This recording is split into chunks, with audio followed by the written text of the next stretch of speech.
You're live. All right, very good. Well, good morning and thanks for accommodating the requested early start for this commission meeting. Since we first got together, we've listened to extensive advice about how the timing of the award of the 17 license in the Maryland legislation could have an impact on the types of measures that the commission may develop in the future. We've also received information from our advisors at Taft regarding the sports wagering industry in the U.S. to date to help us understand the distinct economic difference between the future mobile licenses and the designated fixed site licenses. So now our commission's obliged to exercise our best judgment as to whether awards of the designated licenses now puts future licenses at any significant disadvantage. So in response to advice received in earlier meetings, the commission has sought additional ownership information from the designated applicants to help better understand the racial and ethnic makeup of the first entrants into the Maryland sports wagering market. And I want to thank all the applicants who've submitted supplemental ownership affidavits and the other information about their wagering enterprises in Maryland, which has been shared with all the commission members in advance of this meeting. So our staff's now prepared today's agenda for our commission to move forward with the information that's been provided to us. And with that, I'd like to just move to the first agenda item, which is for approval of the November 3rd closed session minutes. Recall that on November 3rd, we held a portion of the meeting in closed session, which entailed the staff from DLS and Lottery, advisors from Taft, and attorneys from the Office of the Attorney General. We've received minutes by email, we commissioners, along with instructions as to how we're supposed to handle them and constraints on us with regard to discussing them. So now at this point, I'd like to ask for a motion to approve both the public's summary of the closed session and the sealed minutes of the closed session that were provided by email. Do I have such a motion? Yeah, motion so made. Thank you, Randy. Do I have a second? Second. Any discussion? All in favor? Aye. Aye. Any opposed? Motion carries. So the next item on the agenda is to call for our advisors from the Taft firm to recap, largely for the benefit of those who were not able to hear earlier presentations, an overview of the market and the business opportunities that we are tasked with licensing. So Kim and Sid. Thank you, Mr. Chairman, and good morning, commissioners. Thank you for the time. We will try to keep this summary brief because I know some of our meetings have gone very long. So with that, I will begin the overview. I know you have written materials that we've provided, but we'll give an overview of what they essentially. So the current state of play in the sports wagering market is, as you know, since the Professional and Amateur Sports Protection Act of 1992 was struck down by the U.S. Supreme Court in 2018. Sports wagering has become legalized in several jurisdictions and is quickly sweeping across the country. Today, as we sit here, there are 29 jurisdictions that currently have live sports wagering.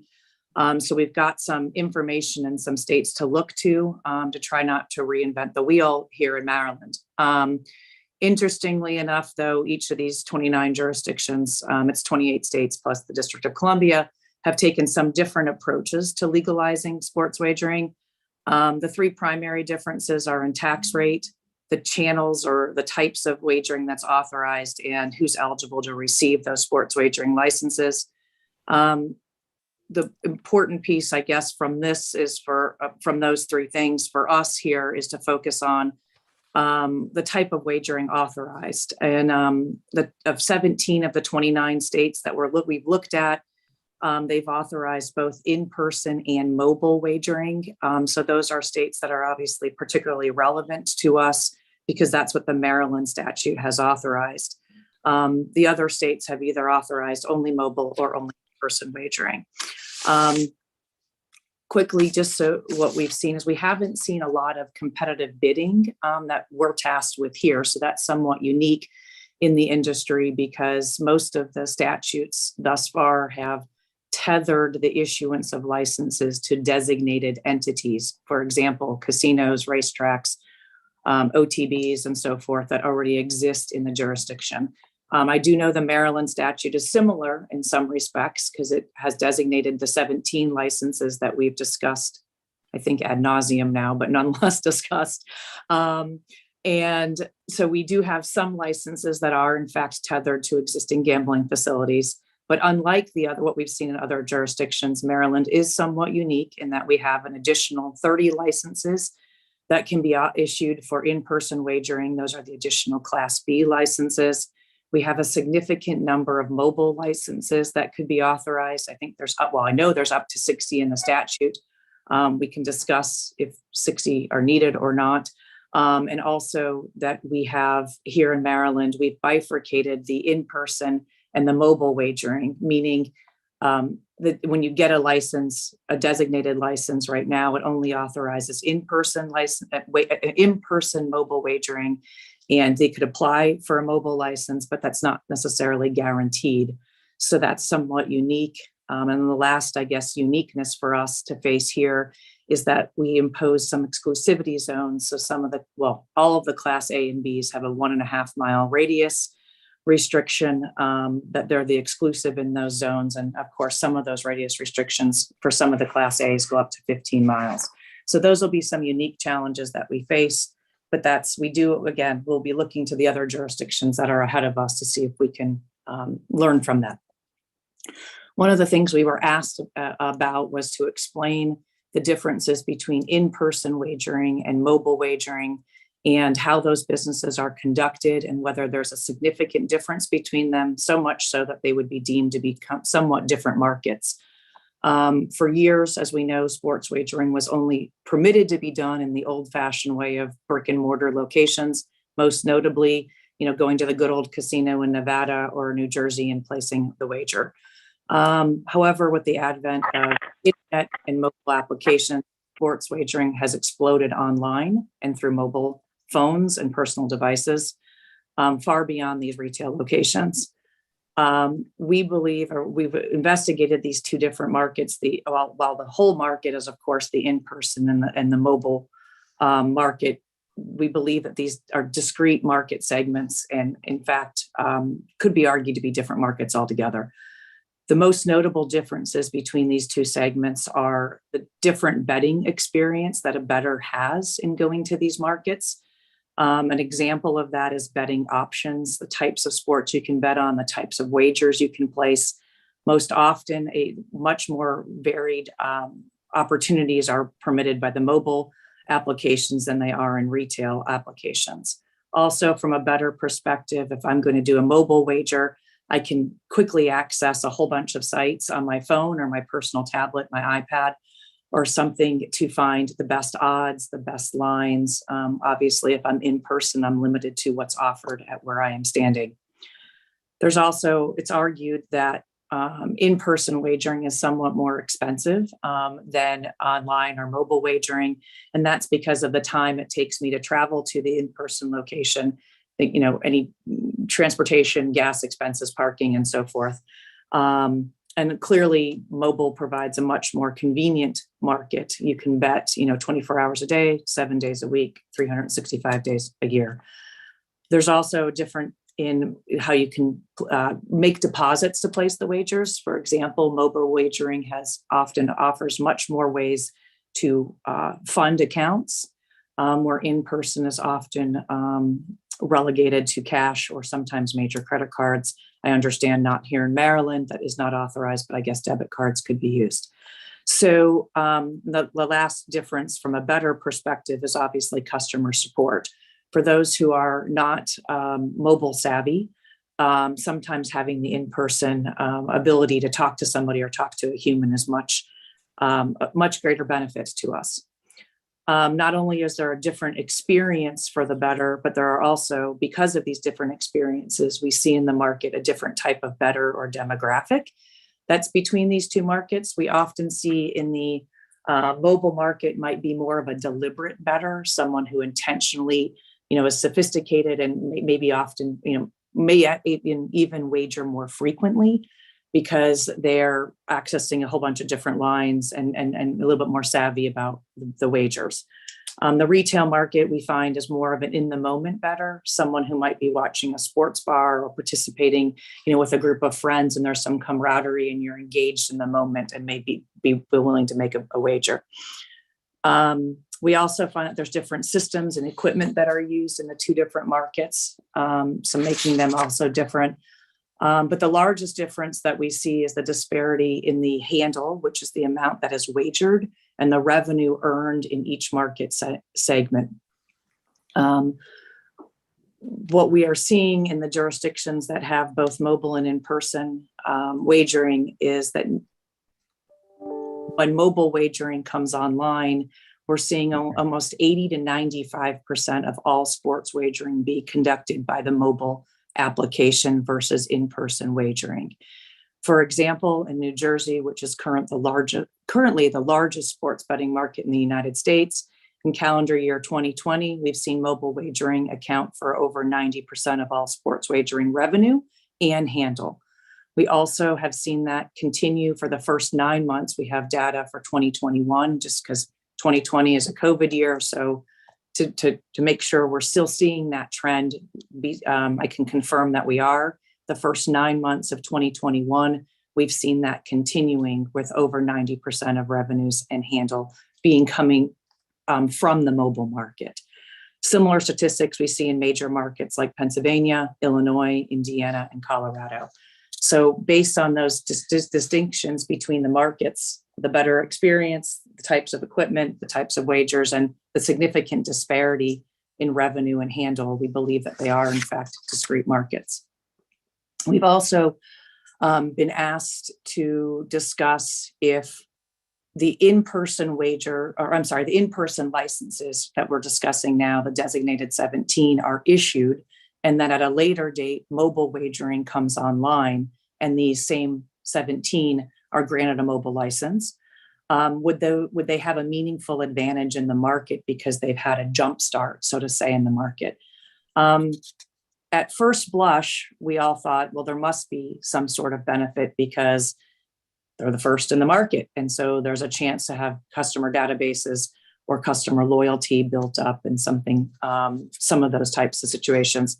But what we've actually seen in other jurisdictions, when mobile wagering is in fact launched, especially if several mobile sites are launched at the same time, what we see happening is significant we call them promotion wars, where the mobile wagering operators will barrage the market with a whole bunch of promotions. Sign here, get a signing bonus, first bet free, up to $1,000. I've seen up to $5,000. And what we're seeing is any of the brand loyalty that may have been obtained by the in-person wagering operator is quickly eroded as customers chase these promotions, and therefore will jump from site to site to take advantage of them. Second, although of course initially these in-person licensees will be the only game in town, so clearly they'll dominate the market. What we see is very quickly, once mobile wagering is in fact launched, we see within a short period of time, 4 to 6 months, from other jurisdictions that we've looked at that have in-person and then mobile being launched, what we see is mobile wagering quickly overtaking the in-person wagering and accounting for this 80 to 95% of all wagers. We would expect the same to occur in Maryland. I don't see a reason why it would be different. So we don't think that any advantage that might initially be there, we think is quickly eroded and evaporated when the mobile becomes up and operating. That has led to a question some folks have asked about these additional Class B licenses As you know, our statute allows for an additional 30 Class B licenses. They are not tethered to a location. So in theory, it can be any retail location that wants to apply for these types of licenses. In our experience, we would think that businesses interested in these licenses would be clearly folks in the entertainment and hospitality business who would want some sort of ancillary entertainment option to offer along with their core business. So in our mind, what comes to immediate mind are bars or restaurants, or maybe other, I don't know, entertainment facilities that target the adults. The problem, or what we see is, we do think that there'll be some folks that may apply for these Class B licenses. What we fear, though, is that they're going to face some challenges, and therefore it might limit the market for them. Some of these challenges are, I don't expect that the bars and restaurants to have the expertise themselves to operate sports wagering, to operate a sports book on their own. So likely I would expect that they would have to contract with an experienced sports wagering operator to run their betting operations. While these types of affiliations between sports wagering operators and bars and restaurants are not uncommon, we do see them in the industry. In fact, we see them starting to grow in the industry. What we see them is often by mobile sports wagering operators operating in a state wanting to have a means to advertise or promote its mobile brand, doing some sort of affiliation or marketing relationship with these bars and restaurants. An example is there is a well-known mobile sports wagering operator that has a relationship with Buffalo Wild Wings, as an example. And what they will do is in these restaurants, they will advertise their mobile sports wagering operations. They may have TV screens along with the normal sports screens showing, betting odds or advice on betting. And what they're doing is trying to drive traffic to place the wager on your actual mobile phone, rather than putting kiosks or betting windows in the actual retail location. So what we're seeing when these arrangements are done, it's intended to increase traffic or brand recognition of the mobile operator. And unlike what we have in the Bs, which is an on-premise wagering, in those types of relationships, we see it trying to have, again, all the wagering is conducted on the mobile phone, and it's through the mobile app. It's not through kiosks, which is somewhat different than what we have here in our B licenses. The addition is when we see these affiliations, we see them being done with well-located restaurants or bars. For example, those located across the street or in close proximity to sports venues are very popular, or in large metropolitan markets, downtown markets. Given that we have the exclusivity zones here in Maryland, that makes that somewhat a little bit more challenging to have because we couldn't be located in close proximity.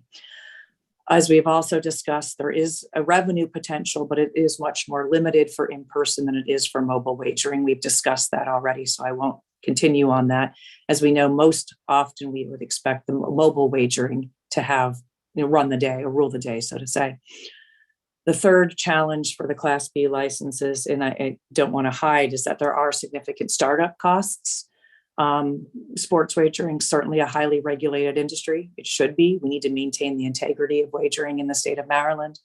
But it's also costly. For any of these bars or restaurants, you'll need additional security, surveillance, infrastructure, employees, and that adds significant cost. So with those challenges, although I do think there will be some folks who apply for these licenses, I just don't think it will be as robust as we initially thought. An example, we don't have to look far in a neighboring jurisdiction, District of Columbia, right next door to us. District of Columbia does offer these similar license. Ironically, they're also called Class B licenses. Since the wagering has begun in District of Columbia in May of 2019, we've only seen 3 applications for these licenses. One application is under review, one has been withdrawn, and only one Class B license has been issued. And that Class B license in DC that was issued, we have press reports from the owner of that restaurant who has confirmed for us the expense and the time. And he also did say he had to engage 20 additional employees, and he did have to partner with an experienced sports wagering operator. So I do think there will be some bars and restaurants that may take advantage of these licenses. I just don't think it'll be as robust as probably initially contemplated because of those challenges. Finally, and I'll wrap this up, the last piece we've been asked to discuss is about the 60 mobile licenses that are authorized in Maryland. People have asked us, well, how many operators do you see in the US today? I mean, are there 60 that would take advantage? Based on the publicly available documents we see that there are currently 43 mobile sports wagering operators operating in the live jurisdictions in the US. Of those, 15 operate only in a single jurisdiction. So it's hard to believe. We don't know if they would come to Maryland or not. And so of these 43, we know 2 that are majority owned by Native Americans. We know 1 that is woman owned. We don't know of any others that are, based on records we've seen, that are majority owned by minorities or females. So 60 certainly is a lot of licenses to be issued, and we will obviously discuss with the commission going forward whether all 60 are necessary. But that kind of wraps up the summary. I don't want to take more time. Obviously, if there's questions, I'm more than happy to answer them. But I'm hoping that that gives everyone a good understanding or a good overview of what we've discussed and provided. Thank you, Kim. I want to invite everybody on the call to ask questions. I know I've been learning a lot during this process, mainly from the folks at Taft about the about this industry and the kinds of businesses that we are undertaking to license. So please, let's use this opportunity to dig. I know as an old financial guy, as I listen to Kim's reference to startup costs, I know as I look ahead to trying to enable future successful businesses, I'm going to want to see balance sheet and income statement information about whomever applies to do business, with an eye to seeing how they can be successful. I don't believe our mission is to generate revenue with license fees. Our mission is to try to help people start good businesses that will participate in this industry in our state. And that I hope we can do well. I have a question. Has anyone else applied for a license besides the ones that are guaranteed? Do we have any licenses in the pipeline or any applications in the pipeline? No, at this point, we still need to get the regulations in place to accept competitive applications. The statute contemplated the designated licensees moving forward first, and then the competitive licenses would be awarded. So that process still needs to be developed to award the competitive licenses.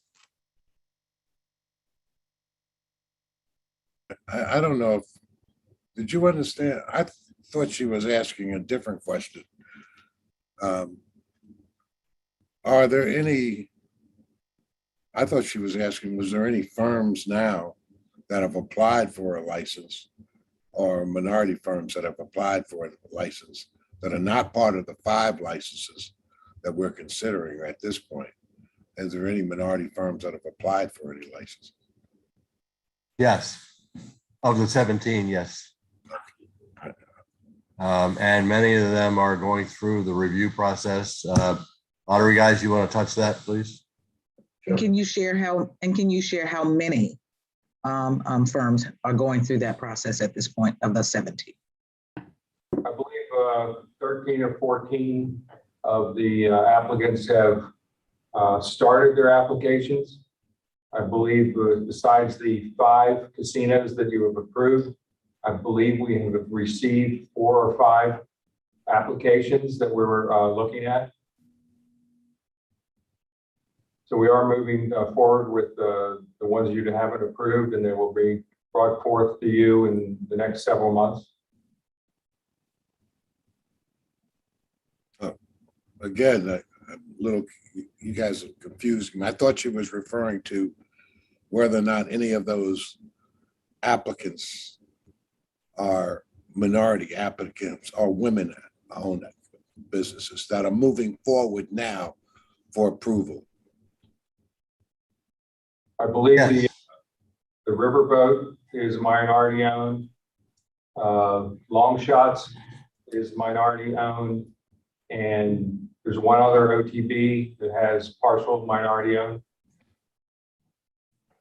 Okay. And that information was included in the packets that we got from you, Matt.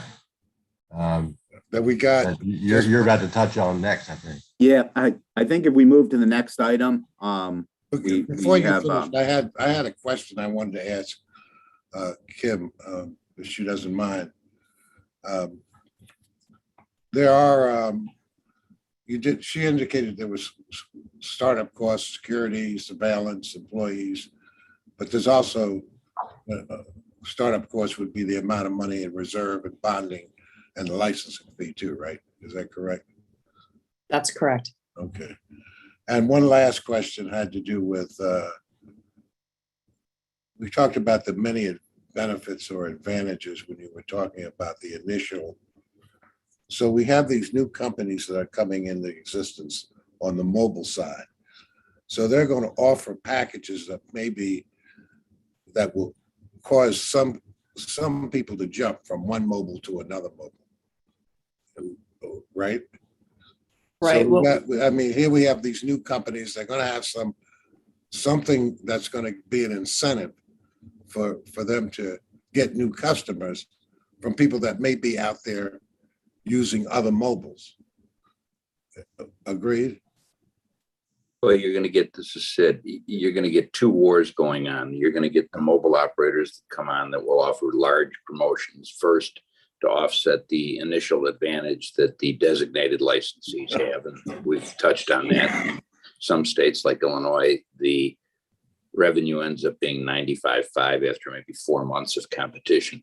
Right. You're also going to have wars between the mobile operators, obviously trying to get customers away from each other. So, I'm going to make an example. DraftKings might start out with a promotion of $1,000 deposit, for free play, for pre-promotional play on your first betting.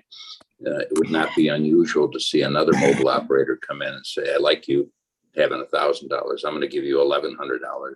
Plus, I'm going to improve, X, Y, and Z. So very common that will occur while they're trying to settle out the market.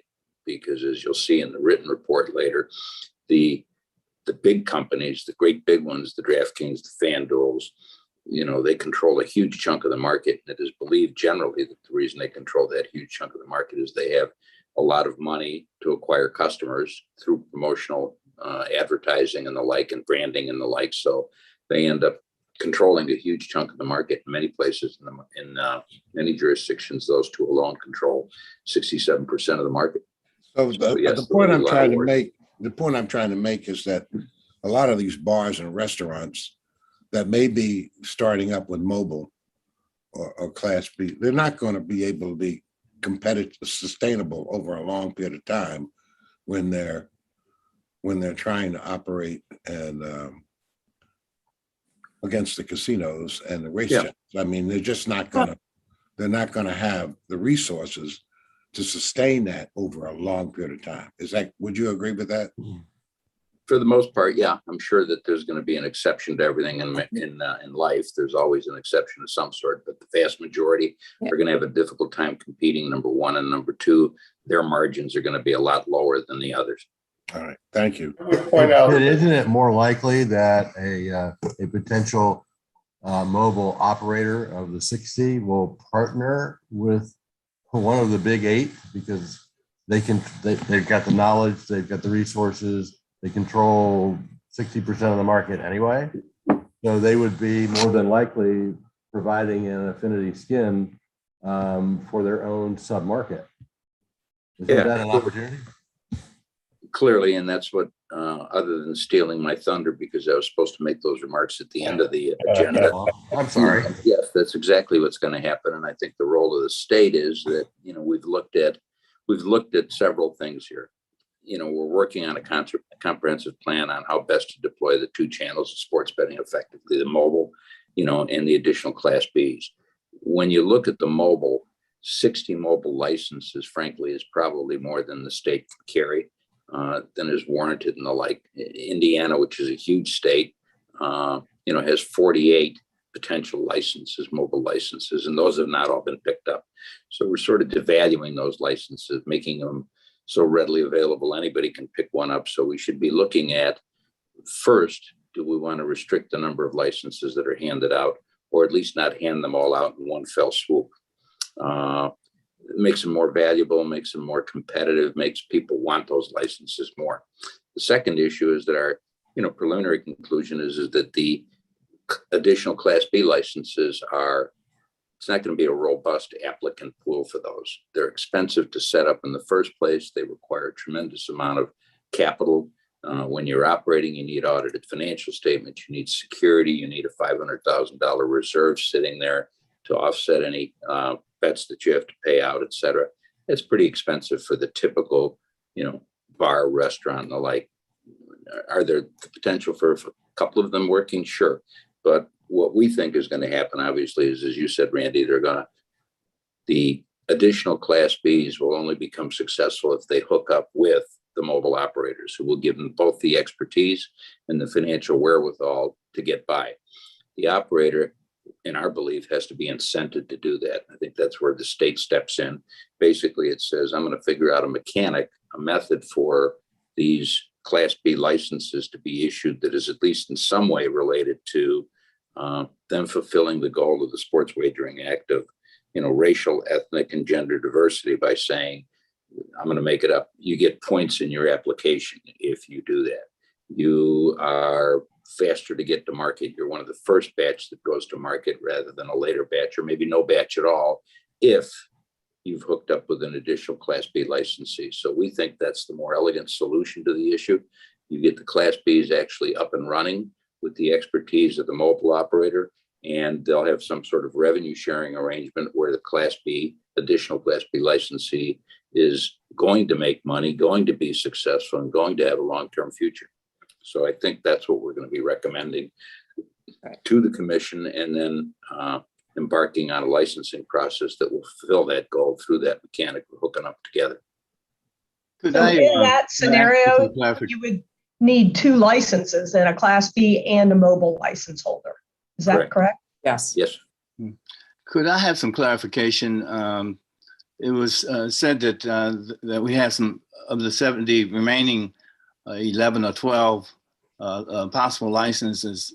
We have some that are in, and that we would probably see these over the next several months. Are you going to group them as they complete and submit them, similar to what you did with the original 5, 6 that we received, as they are completed? I plan to bring them forward as soon as the investigation is complete. I'd rather not bring them forward as a group. I'd rather just bring them as fast as we can. Okay.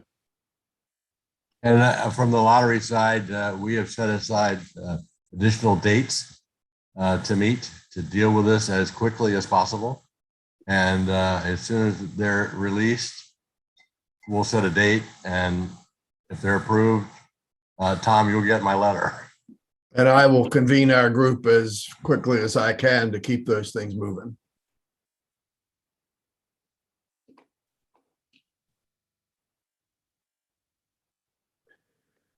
All right, well, if there are no other questions of the Taft people, our next agenda item is a review of the supplemental ownership data, which I'll ask Matt to present to the commission.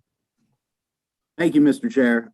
If you'll recall, the commission at the last commission meeting requested that the 17 designated licensees submit additional demographic information. We have received that demographic information from some of the applicants, and I prepared a summary slide that I'll walk you through to give you an idea of the makeup of the ownership of these applicants. Let me see if I can share this real quick.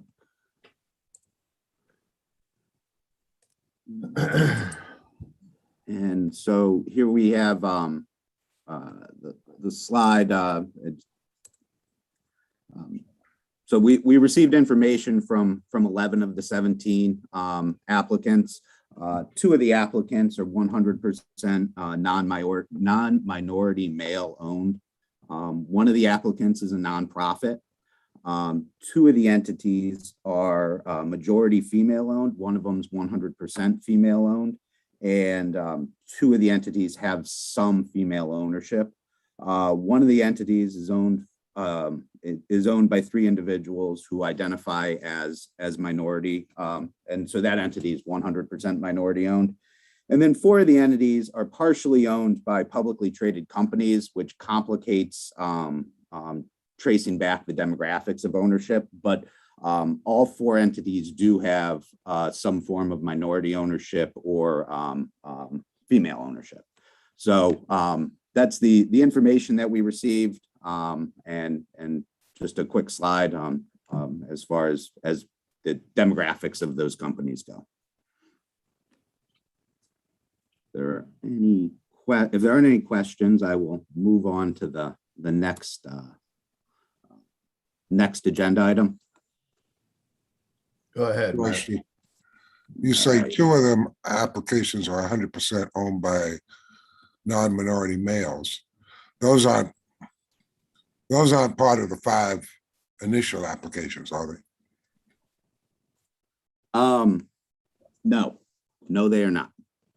And the 2 that are owned by women are not part of the initial group either, is it? They are not part of the initial group that is in front of you, correct? All right, thank you.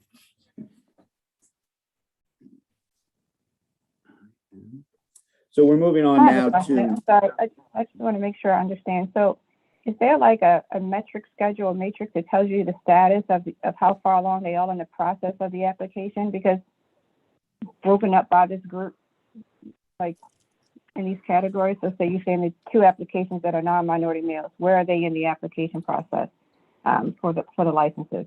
In regards to the ones that's female owned, where are they in the application process? And do we have like a metric to kind of track that, or you guys just saying they're all at the same spot? that's a question for lottery. As I understand it, of the 17, 14 are in process, and in process would mean that lottery is currently processing their applications. Of the 17, 5, which are the casinos, are in front of the SPR Commission. But lottery may be able to shed more light as to where the others are in the process.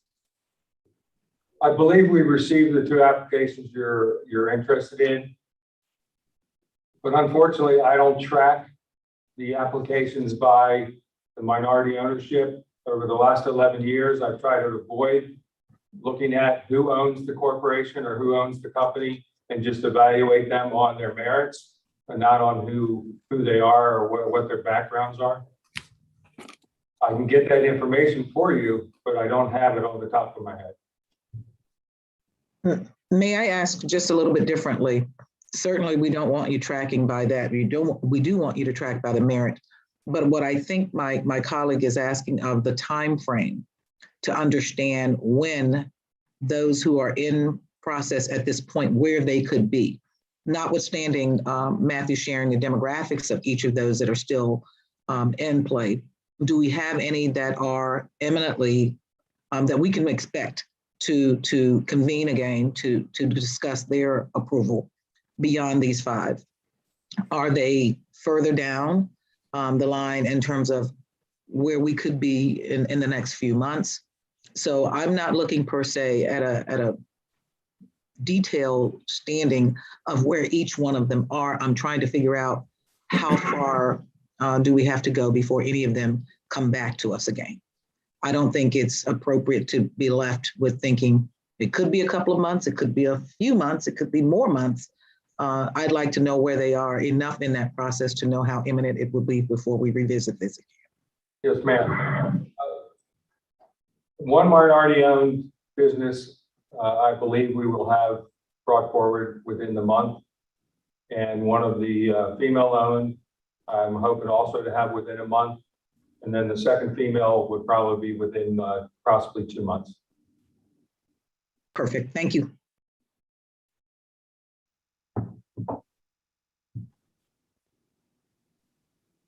Any other questions on that topic? And I have one more comment. And if it happens sooner, Rosie, we will take it up sooner. As soon as it's green lighted, I will call for a meeting to find them qualified by clear and convincing evidence. And Thank you, hopefully they will be. Thank you, Randy. I appreciate that. Can I get clarification that those we are talking about include both those designated and undesignated Class B licenses that we're talking about? Now, we're only talking about a pool of 17. Okay, Of the 17, only 14 have applied. but those are all the designated licenses? Correct. Thank Correct. you. We can't have any more applications because we haven't even written the regs yet. So. Okay. That begs another question, and I know it may be later in the agenda, Mr. Chairman, about moving to the next steps, because I think that, you know, and considering where we are at this point, knowing that there's still so much more work to be done and establishing the regulations, I'd like to ensure that we get there sooner, quicker, faster, because that will help, of course, expedite the ability to be able to move the other licenses forward. You know, I think we're going to have to do simultaneous tracks, if you will. You're preaching to the choir, and the TAF people have heard that from me more than one time. And you know, indeed, the significance of the 17 is they're already in the gambling business somehow, and they're known to our regulators. So this, hopefully, for the 17 is a marginal exercise to provide evidence that they can comply with the rules surrounding sports wagering, in addition to the other gambling they're engaged in. But you're right. There's heavy lifting to be done to prescribe that to those rules to altogether new industry participants, and that's where we're counting on TAF to drive us. And as Sid said, that's the last thing on the agenda, to make sure that we're launched after today's business with expectations as to when we'll be talking substantively about the criteria for selecting new licensees. So I think it's okay to move ahead with Matt on the next item. Okay, the next item on the agenda is the qualified applicant application materials. The Maryland Lottery and Gaming Control Commission requested that the 5 qualified sports wagering facility applicants, the 5 casinos that are in front of you, submit to SWORC certain portions of the lottery's e-licensing submission. The idea here is that these portions of the submission are gonna be the SWORC application that's contemplated in statute. And you have all received and reviewed the documentation that was submitted. It was part of your agenda package. So now the commission really just needs to affirmatively adopt those documents as the SWORC application. So do I have a motion for accepting the submissions as our SWORC application? Just one question, Mr. Chairman. Sure. You said received and reviewed. Does that mean I've read all those applications and all the background material that you've sent me over the last 2 days? I mean, you did use the word reviewed. I'm just trying to clarify that. I don't know if anybody has gotten through all of it. It's a lot of information, that's for sure. Just. Yeah, I know I went through, but I don't. You know, I've got to rely on the staff's words. But yeah. Okay. All right. I found it all quite interesting because I was very curious about who owns these things. Yeah. It was pretty specific about what the minority inclusion was in the ownership. So, Frank, if you haven't read it, it's. I've read most of it, but I haven't got through all of it. It's a lot of information, but that's all right. I'm not going to hold up anything. Mr. Chairman, I would move to accept the submissions as the SPR application. Do I have a second? I'll second it. Thank you, Frank. All right, any further discussion of this motion? I'll call the roll. You want to call roll? Okay. Commissioner Alan Herring, Yes. Commissioner Gamble, You're Yes. There you go. Commissioner Hash, Yes. Commissioner Mariner, Yes. Commissioner Stevenson, Yes. Commissioner Turner, Yes, and Commissioner Brandt, Chair Brandt. Yes. Right. Motion carries. We now need to address part of the application. Part of the law requires that if an applicant is seeking investors in the entity applying for the sports wagering license, the applicant's required to make serious good faith efforts to solicit and interview a reasonable number of minority and women investors. And as part of the application, submit a statement that lists the names and addresses of all minority and women investors interviewed and whether or not any of those investors have purchased an equity share in the entity submitting the application. I just want to make clear that we have on file the statements from the 5 entities that are in front of you today. And those statements are part of SWORC's files. And so I wanted to put that on the record. If there are any questions about that. Seeing none, we can move to the next agenda item. Go ahead, Matt. The next agenda item is a discussion of the public interest factors for awarding these licenses. The law requires that SWORC determine and declare that the award of the licenses is in the public interest and consistent with the purposes of the law. There's a number of overarching public interests. I think the ideas that why awarding these licenses is in the public interest. I think SWORC needs to develop why they think awarding these licenses is in the public interest. I don't know if anybody has any ideas as to why they think awarding the licenses are in the public interest. We all received a document titled Public Interest Ideas, right? Which read like God and motherhood to me. I'm not sure exactly how to conduct action in that regard. I infer these were considerations that led to the 17 being in the legislation, and then the general notion of what we're supposed to be looking for as we award new licenses. But can give me more. So what the chairman's referring to is I put together some ideas that I thought the commission could consider as to why awarding these licenses might be in the public interest. There's three broad topics. Developing state fiscal resources. Obviously, there's going to be some tax revenue associated with awarding these licenses and the activity that's going to take place. And then in particular, with regard to these 5 licenses, there's going to be increased activity at the casinos, and those casinos support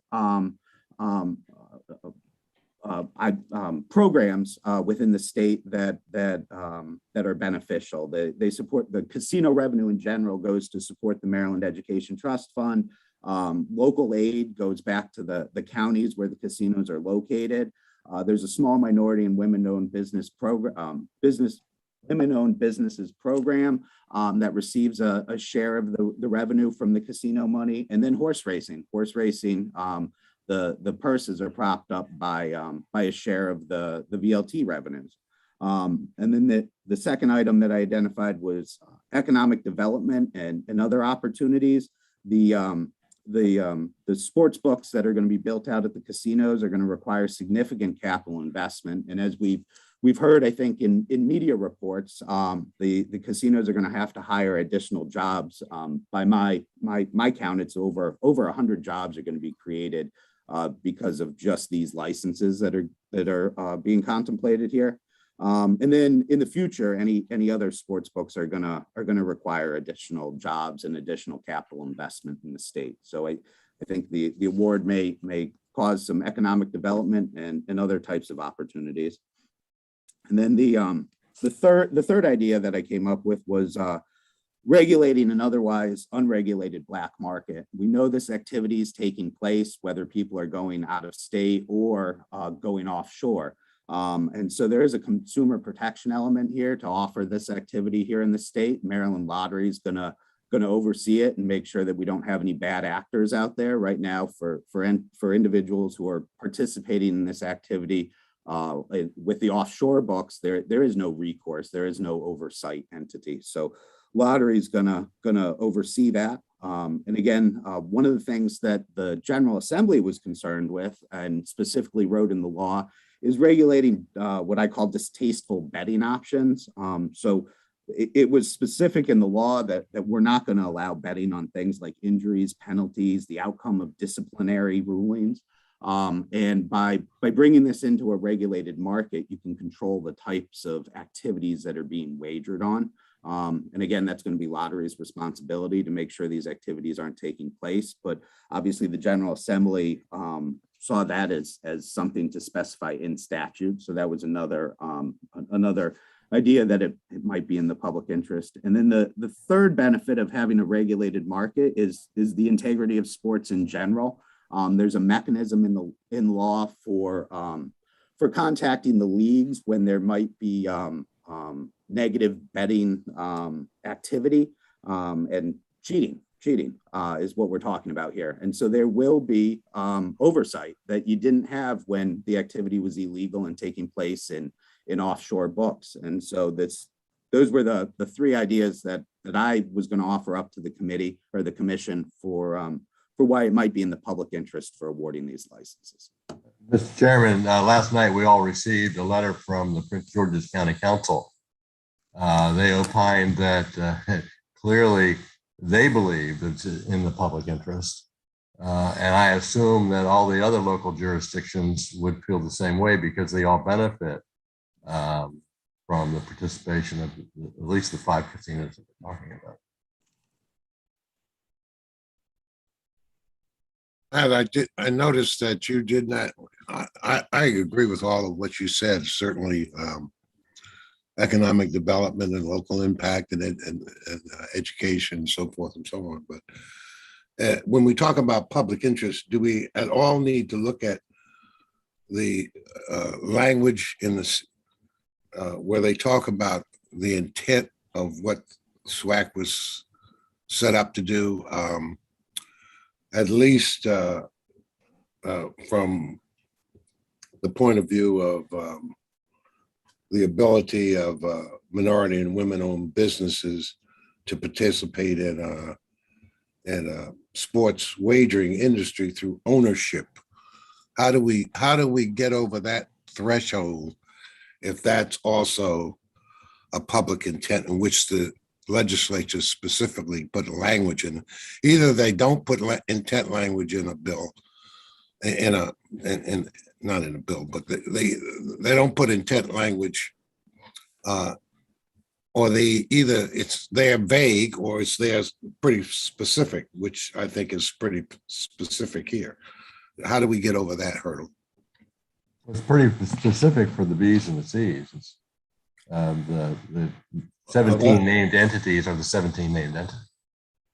Oh, they don't have to meet that requirement? No, sir. Not at all. Really? No. Right.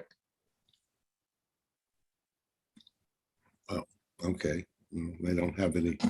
They get their license without meeting all the requirements of the public. Well, the SWARC, I mean, the statute says the SWARC shall award for the 17, and it says the SWARC may award for the B's and the C's. So if we're following the statute, and I think that we are, if they are found to be awardable, and the 5 so far of the 17 have been, it is what it is. Okay. And to be clear, this is just the facility license. If these entities come back in for a mobile license, Sport presumably would have conditions on that mobile license when the entity comes back for a mobile license. We're only talking about facility licenses here. All right, okay. And that's how we're going to get meaningful minority participation in my mind. That's Anyway. where I think the tire's going to hit the road. I think. Well, you know, I'm a patient person, you know, and I was in the room in 2018 when we were this could have passed in 2018. You know that, don't you, Tom? Yes, it could have. I trust you, but I wasn't. Well, I'm going to tell you the history right now in 3 or 4 lines. We could have passed it in 2018. The casinos would not agree with the racetracks. So we had 2 bills, one in the Senate, one in the House. They killed my bill in the House because I wanted to put it in the racetracks and the casinos. The Senate only wanted the casinos. So we waited 3 years to get to the point where we are now. So I guess I'm not in a rush when I know we had to wait 3 years already for them to agree on getting to the point where they are now.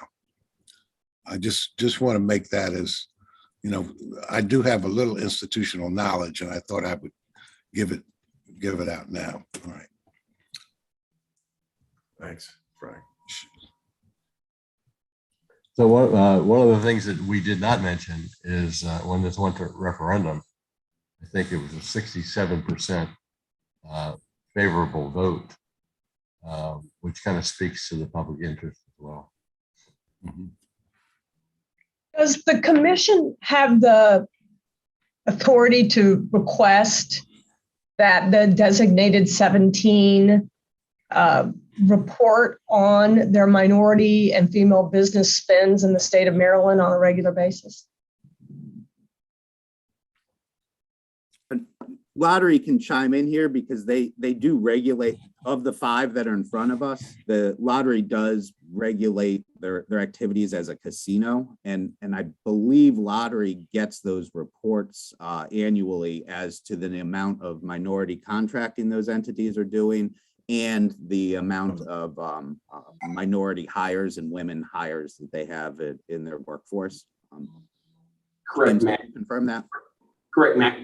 Each year we receive information from the casinos on their, what we call their MBE procurement spend.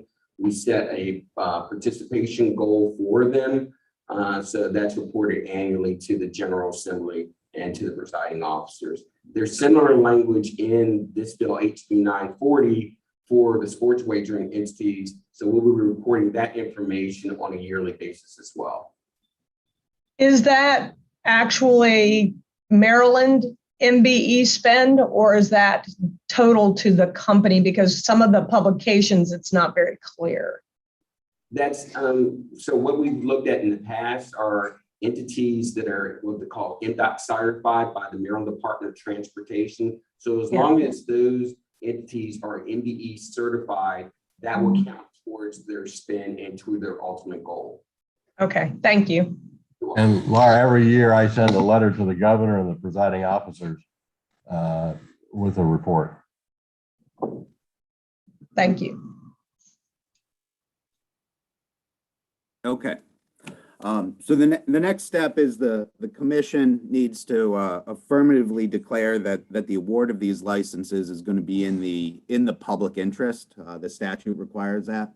And as I said, I think the commission's contemplating that the public interest here is additional state fiscal resources, economic development opportunities, and regulating an otherwise unregulated black market. And so I believe that's what the discussion was around. We can I discussed with the chair how to approach these votes. We do have the authority to do this as a consent calendar, or we can break out the 5 casinos individually. Does anybody have a preference as to whether we vote on them as a block or vote on them individually? And this is in regards to the public interest vote, declaring that it's in the public interest to award these licenses.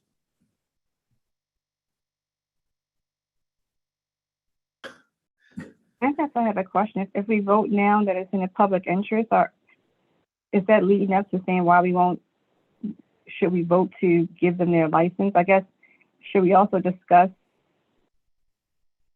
separating them from the other 12 or whomever, 17? Is that also in the public interest? In order to vote to award the license, the commission needs to affirmatively say that the award is in the public interest. The other 12 are not in front of the commission, so this is just dealing with the 5 that are in front of the commission. When the other entities come before the commission will have to make a similar determination with regard to those other entities.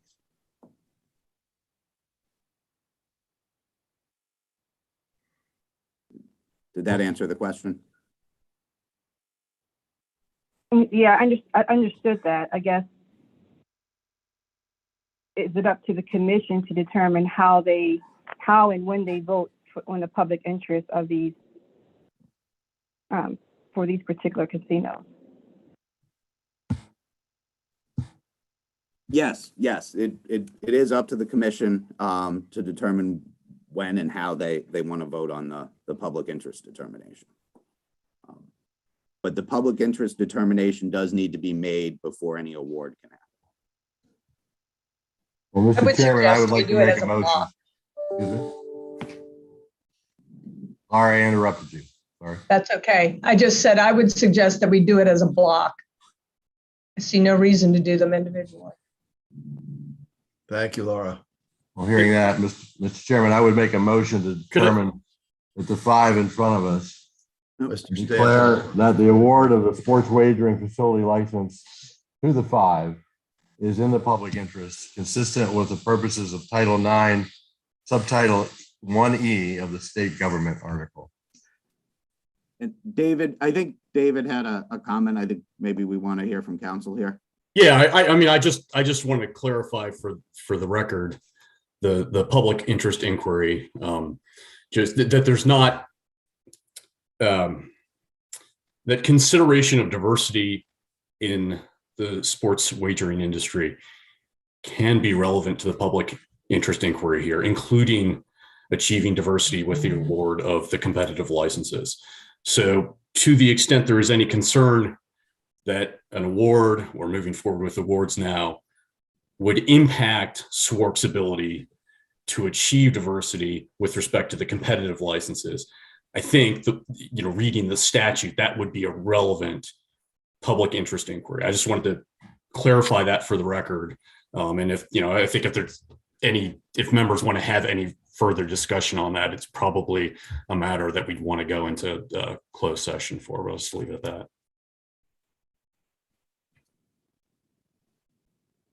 But David, hasn't some of that been put on the record? And while the commission hasn't adopted it in the remarks that were made by my partner, Kim Coppin, that we've gone over a few times before in closed session and other places.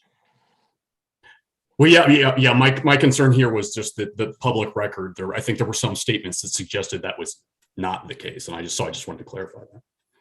Gotcha. So the commission should be considering the remarks that Kim made on items such as, is there a significant advantage to these licensees, these designated licensees getting their licenses now and the mobile competitive and additional Class Bs getting them later? And you heard our thoughts and our conclusions from TAF that one, there isn't a significant advantage because once the mobiles are issued within 4 months, typically, and occasionally within 6 months, any advantage that is gained by being the only game in town, as it were, is quickly subsumed. And these licensees end up in kind of the categories that they end up in other states, which is depending on the specifics of the state, exactly what the population is, where the casino is in relation to the population, to the OTB in relation to the population. They all settle in the same places. The best that you get is that mobile is only 85% of the marketplace and in-person is 15%. The worst that we've seen is 95.5 mobile sports betting and 4.5% in-person sports betting, leading people to conclude that there isn't a significant advantage.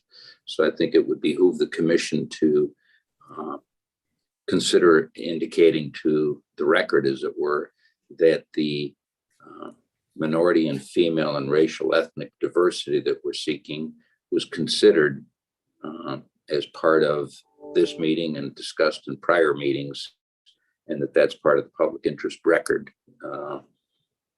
that you're making.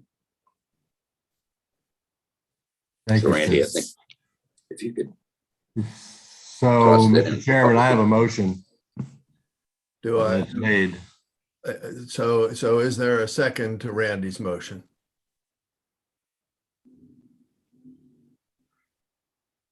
I second it. Thank you, Bert. Any further discussion of the motion? All right, do we call a roll, Matt? I will call the roll, and to be clear, this motion is to determine and declare that it's in the public interest to award the, or that awarding the licenses is in the public interest, and this is applicable to Live, MGM, Horseshoe, Hollywood, and Ocean Downs. We're doing it as a block. Commissioner Alan Herring, Yes. Commissioner Gamble, Yes. Commissioner Hash, Yes. Commissioner Mariner, Yes. Commissioner Stevenson, Yeah. Commissioner Turner,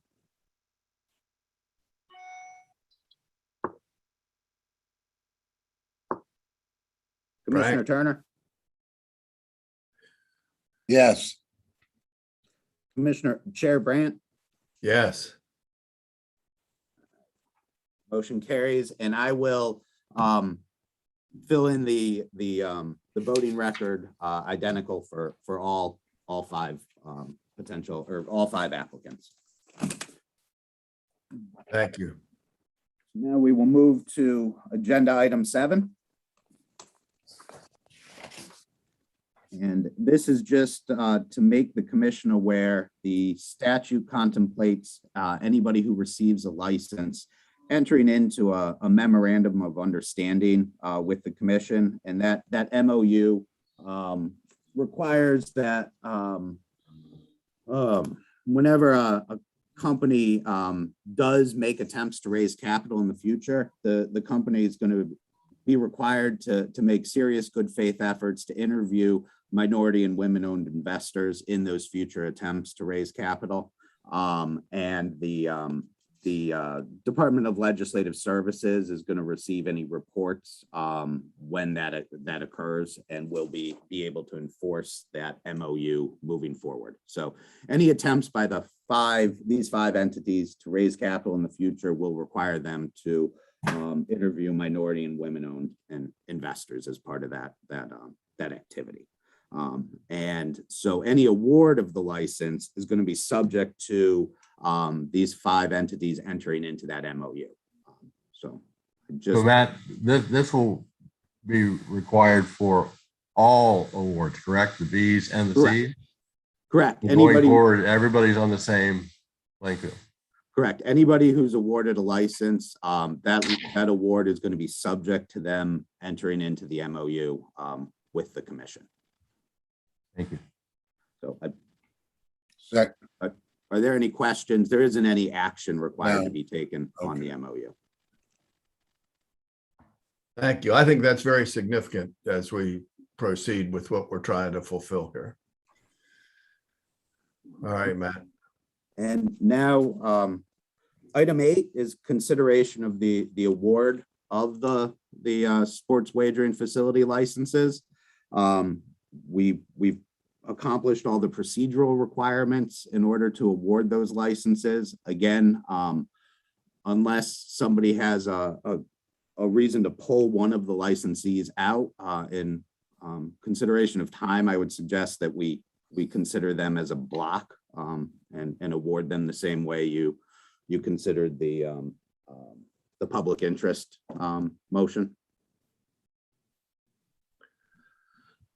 So may I ask Are we for in a motion discussion that- now? We I'm in- sorry. Yes, now would be a good time to have a discussion too. Oh, okay, thank you. So let me just, we've received a lot of information over the last couple of days. I'm sure that some of us had the time to absorb all of it, but I'm sure a lot of us have other things going on in our lives. We're trying to get through all that information in a couple of days. It's pretty time consuming. The other thing I want to mention is, I feel to a certain degree I'm being rushed where and I gave you a little historical background where this could have been done in 2018, but it wasn't. So now we're at a point where we're considering, and we've been very generous to the state of Maryland. It's like a gift that never stops giving. We reduced the tax rate from 76 to 51%. We allowed 8% to go to marketing, another 8% to go to buying back the machines.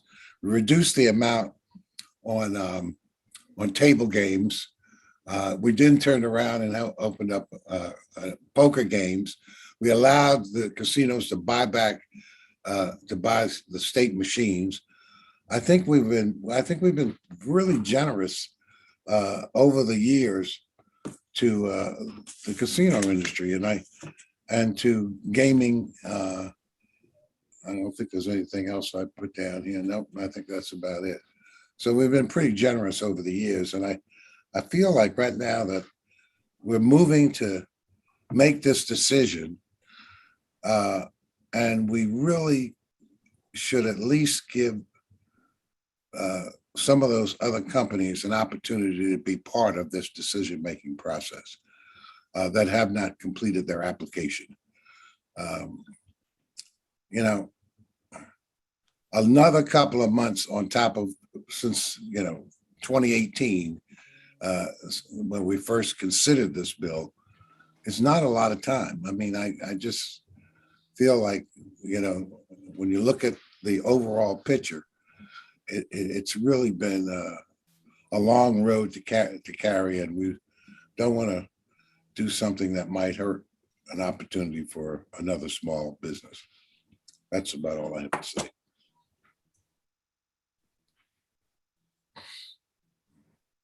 Mr. Chairman, on October the 7th, we were given the SWARC by letter from me, the 3 first qualified applicants. And since that time, we've been pretty quiet with the public of what's happening. It's clear to me that the public wants casino gambling. They want sports wagering. Frank, you talk about we've been generous.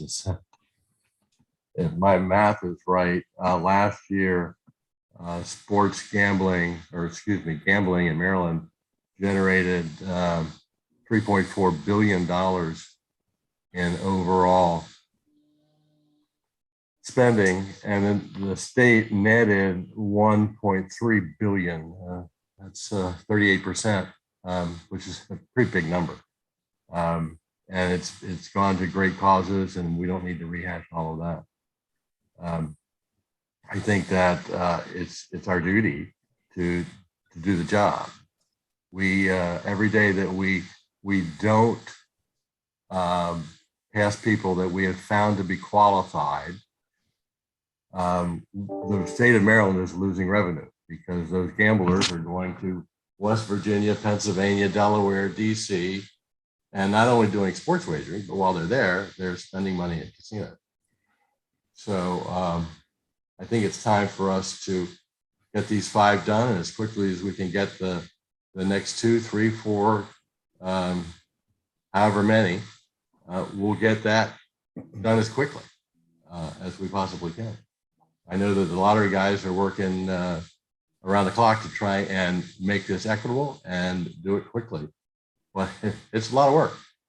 And the casinos, I guess, fortunately, they're already so regulated. We know who they are, and that's why they ended up here first. And the money that that's going to generate for the Bs and the Cs was contemplated in the statute. So I'm prepared to make a motion that we approve and award the 5 before us. And Mr. Chairman, I motion that we do award the 5 in a block. I thought we were discussing this now.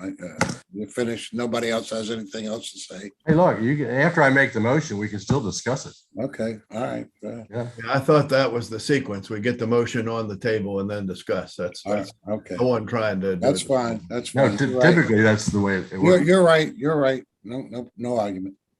Okay, well, so I hear Randy's motion. It's documented in the agenda. Do I have a second for the motion to get this on the table? Can you repeat that motion? I'm not sure exactly what it was. A motion to award a sports wagering facility license to the 5 entities that we previously discussed as a block,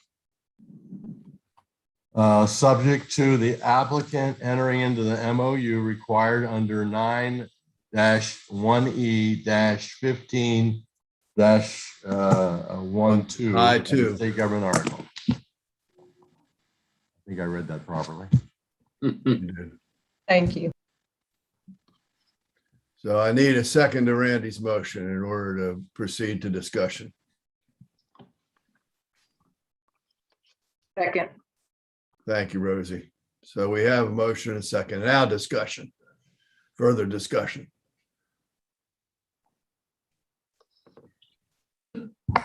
This is We didn't Rosie. talk about the, actually, we received the information from the public interest ideas. There was information that came from each one of the casinos about what it meant with what they would be in their contributions to employment, to minority interest, as well as the what it would mean to the respective casinos. We didn't even mention that. But based on what they are looking at and the investments and the information that they have sent, that they feel that they will be able to do is a considerable addition to what is being done now in the gambling, in lottery and the casino business. And so that was an investment that we didn't even talk about directly about the individual investments of the 5. So I just wanted to mention that. I didn't necessarily have to go down the list. I think you all have the list of the applicants specific about their public interest benefits as well. Oh.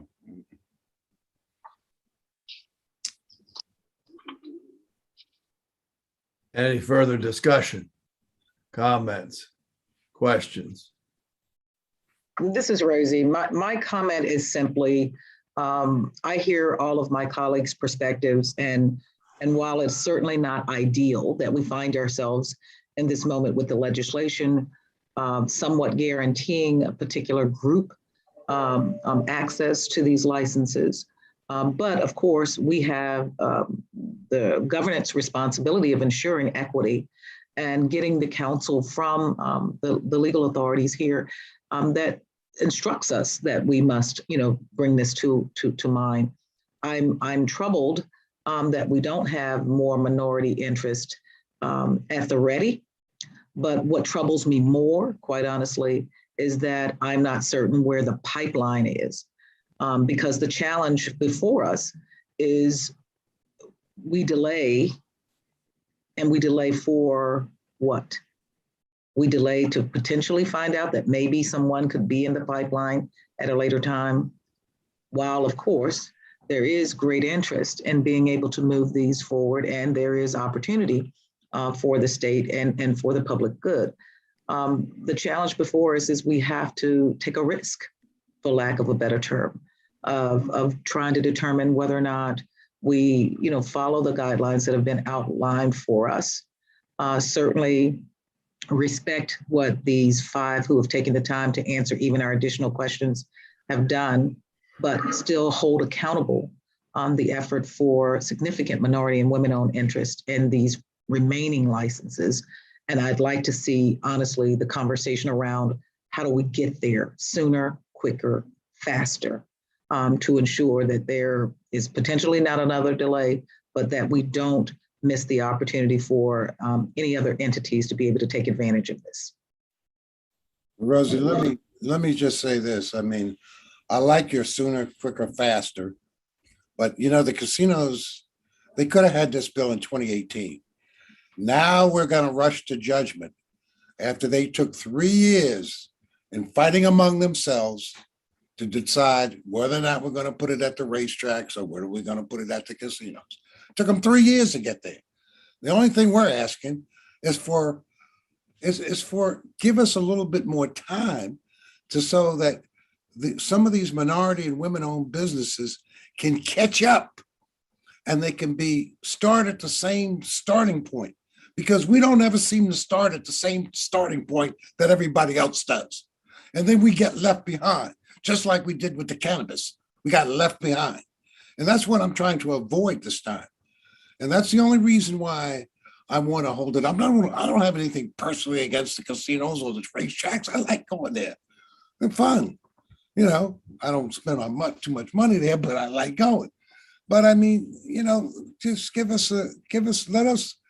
let us all start at the same starting point for a change, rather than, you know, staggering us where we're always behind. And that's the only thing I'm trying to do at this point. We've waited 3 years. Why can't we wait 2 more months? You know, seems reasonable to me.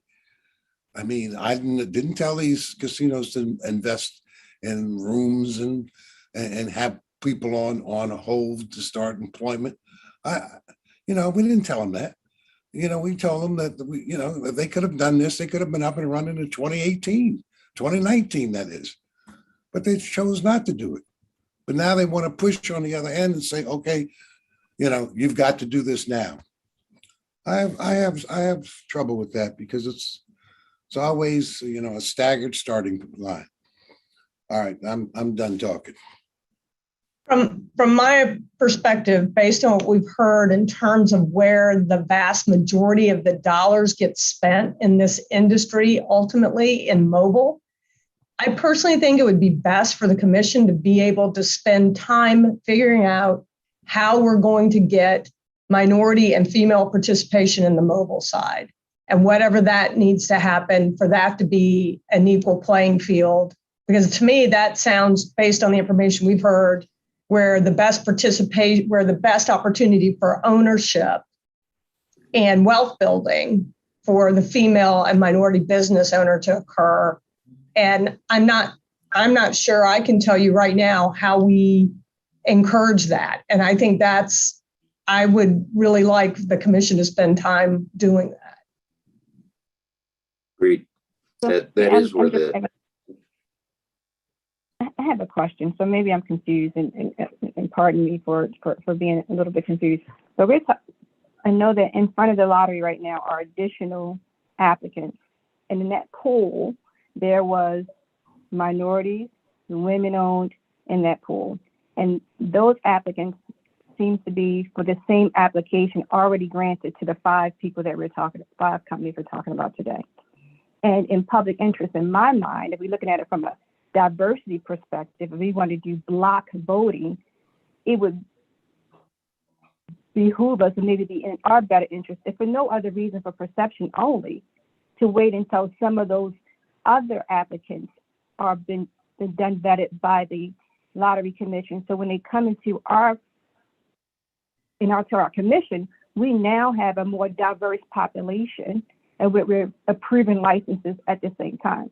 So versus just saying focus on these 5, when you got 12 or how many other going through the process, which is a much more diverse pool. So I mean, I understand that the money is probably in the mobile, but we already have applicants who are interested in this type of license that would give you a more diverse pool. So that's just my concern and my hesitation to just move forward for these 5 only.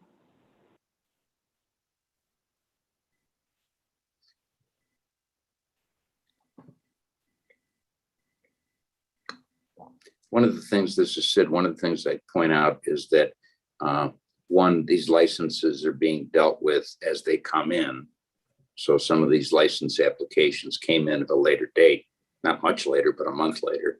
And I think that's part of what's causing it. Number two, some of these licensees are qualified in a whole bunch of other jurisdictions. So they're well regulated already, and the statute permits a quicker process. I think the third comment I'd make is, unlike mobile, where you can gamble from anywhere and they're all competing with each other, the in-person licensees, the designated licensees here, you have to get up, get off your couch, turn off the TV, as it were, and go to that facility to place that bet, number one. So it's not quite as homogeneous a market. It's not everybody can get there at exactly the same time. You've got to make the effort to go to the place. Two, you have geographic restrictions. So these places don't sit one on top of the other. In the casino industry, people will tell you that 25 miles is a benchmark, and then 50 miles is the second benchmark. Those are the concentric circles that people will get up and go to the casino to place either a sports bet or any other bet. We're already restricting these people by 15 miles. So, again, the question is, for perception purposes, I totally agree with you. It'd look nice. But from a reality purpose, I think it's on the margins if, in fact, these other two, the female and the minority, to come up in the next month, as lottery has said it will. I think that the differential between a month and the geographic restriction, really, there's not much of an advantage, if any. People aren't going to travel across the state to go to one facility versus another. They go to convenience. So just a comment. No, I agree with that comment, but that goes the other way. If a month is not much, then why not wait a month? Understood. But even if we waited a month, only the casinos are capable of opening sooner because they already have security systems. They already have the structure in place today to function. Only the casino. I certainly wish that legislation had not earmarked, for lack of a better term, these, because I think that my fellow commissioners, Turner and Stevenson, have shared the sentiment I think that many of us, feel in terms of, again, what is the equitable thing to do, and having everyone at an equal starting point will always help, even though the reality says that we've never been equal. We won't become equal, and 1 month won't make it equal. But we simply want to put our efforts, at least for me, I'm speaking for myself, I simply want to ensure that within the confines of where we are and where we find ourselves, that we put forth the effort, which is the only reason I can remain on this commission, is if we put forth the effort to ensure that minority and women-owned businesses have the ability to be in the pipeline, to be considered sooner, quicker, and faster, and to ensure that, certainly without any reservation around their capability, their business ability, and their business model, I simply want to ensure that there will be some at the table. And if we do that, that's the only thing that I think that's at our disposal at this time, because the legislation is what it is. And Commissioner Turner is right. 3 years ago, I don't have that history that he has. If they were able to do it, I don't know why it wasn't. Certainly there's sentiment out there around that. But this is where we find ourselves today. And I want to handle the responsibility that's been given to us technically by the people of the state of Maryland. But I also want to ensure that we exercise good judgment and what we have to do, but also honor as best we can legislation that has been passed technically by the people of the state of Maryland.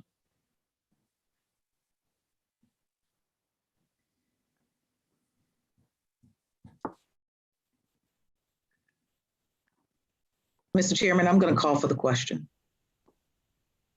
Very good. The question's been called. Matt, can you help me conduct a vote on the question? You're on mute, Matt.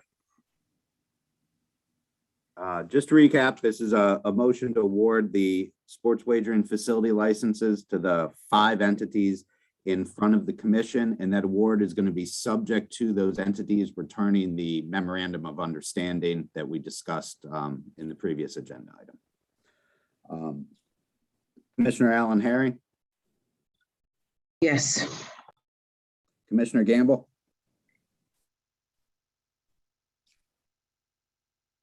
Yes. Commissioner Hash, Yes. Commissioner Mariner, Yes. Commissioner Stevenson,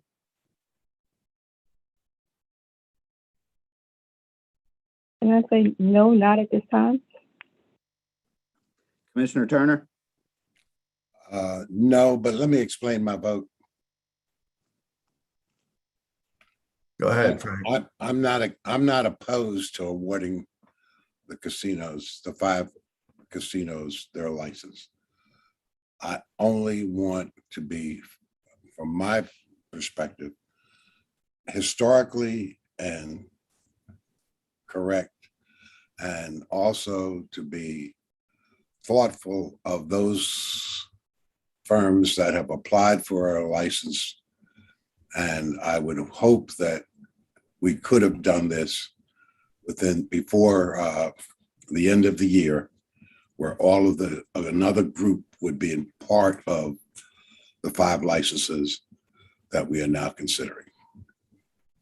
So based upon that, I cannot, in good judgment, vote for it at this time.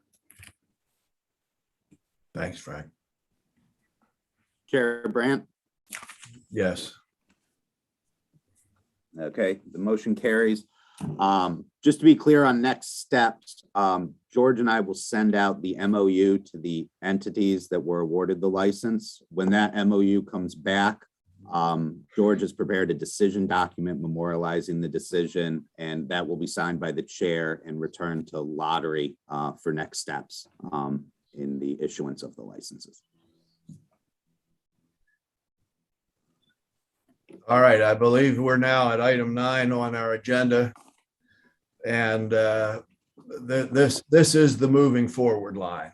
I've asked the Taft people, picking up on some of our earlier discussion, to give us some insight to how we proceed now to solicit applications for for new Maryland licenses, mindful that the economic value is substantively in the mobiles, knowing that the fixed base people to whom we've just approved licenses will have to come back to us at the same time in applying for mobiles, and that there needs to be regulations written by somebody, and I presume that's going to be the lottery team, to regulate the new enterprises.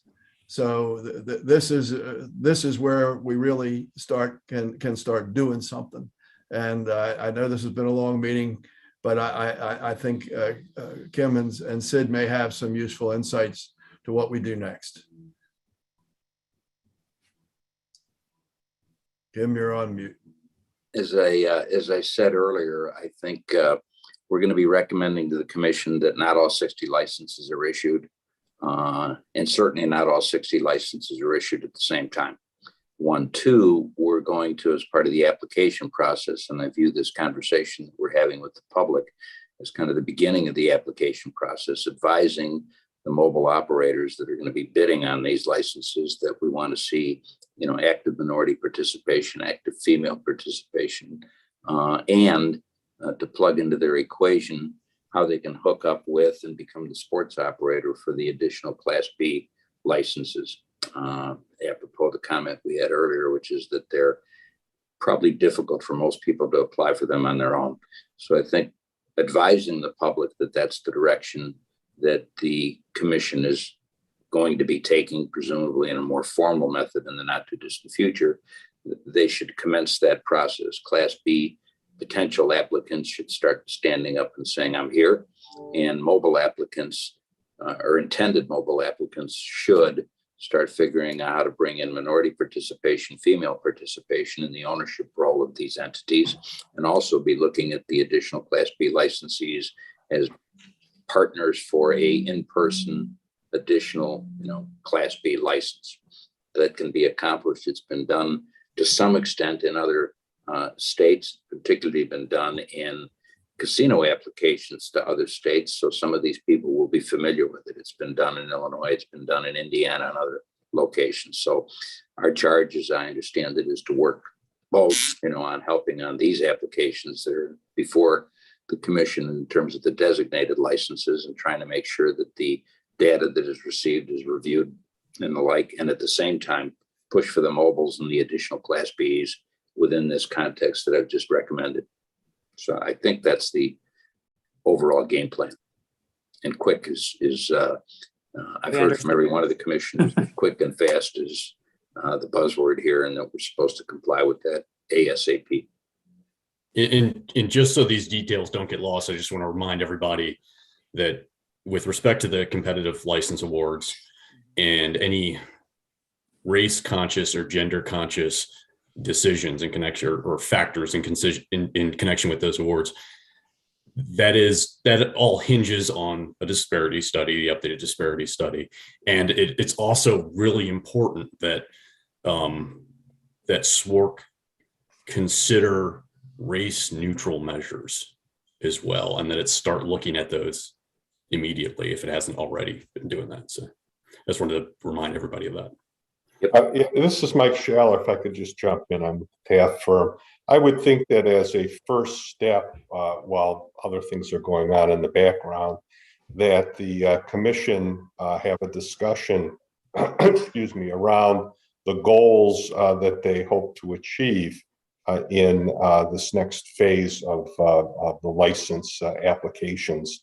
I know that the chairman mentioned it's very important to him to have a financially sound industry. Based on the discussion that we just had, it's important that we have minority and female participation, consider race neutral items, and as Sid mentioned, find a way to encourage competitiveness in this newly emerging industry, possibly by leaking out or staging the number of licenses that are issued in consideration of tethering the mobile to the fixed in-person licenses. So again, I think as a first step, we should have a discussion and consideration of the goals that we're trying to achieve here. Okay.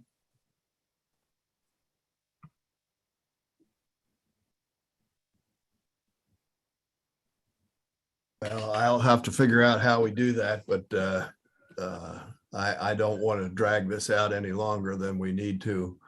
I know there's a lot of there's a lot of evidence in the legislation that indicates our objectives, but if we need to clarify that somehow, then let's figure out how to get on with that. Good. There's another longer meeting than I would have liked it to be, but this was substantive. Is there any other business, any other discussion? Mr. Chairman, I'd like to thank you that we did not have to go into closed session. I think the public wanted to hear what we're doing and what's going on. So I applaud that. And hopefully we can keep up this effort. Thanks. Well, and I want to thank everybody. I know there was a lot of homework that preceded this meeting, and a lot to digest, and including all the insights that came to us during closed session. So I don't think any of us knew exactly what we were getting into when we started this process, and it's been very thought-provoking. So I'm grateful to all you guys for the good faith efforts, even Frank. All righty. Do we have a motion? Do we have a motion to adjourn? I'll second that one, Ray. I haven't made it yet, but okay. I think that accomplished the mission. All righty. Thanks all. I'll work with staff to alert us as to when we next reconvene. Thank you. Thank you. Bye, Al. Have a great Thank day. you. Be well. Yeah.